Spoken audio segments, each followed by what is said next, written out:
Welcome to cash cooking. இன்றைக்கி மதுரை ஸ்டைலில் எண்ணெய் சுக்கா பண்ண போகிறோம். அதுக்கு ஃபஸ்ட்டு எண்ணெய் ஊற்றிக்கணும், ஜீரகம், சோம்பு போடணும், நல்லெண்ணெய் தான் யூஸ் பண்ணணும், நல்லெண்ணெய் நிறையா யூஸ் பண்ணுங்கள். அதுக்கப்புறம் கருவேப்பிலை போடணும், கருவேப்பிலை நல்லா பொரிஞ்சதுக்கப்புறம் பட்டை மிளகா போடணும், நம்ம காரத்துக்கு ஏற்ற மாதிரி போட்டுக்கலாம்.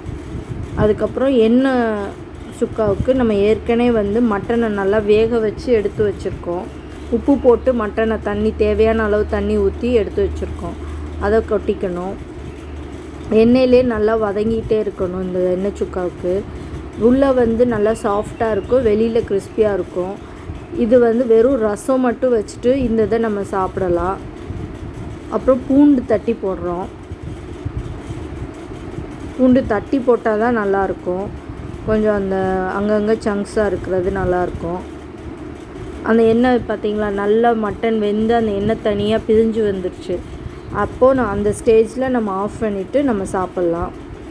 இது எண்ணெய் நிறையா இருக்கிறதுனால குழந்தைங்களுக்கெலாம் அந்த எண்ணெயவே எடுத்து கொடுத்து சாப்பாடில் பிசைஞ்சு சாப்பிட சொல்லலாம். நம்மளும் அதை சாப்பிடலாம், டேஸ்ட்டாக இருக்கும்.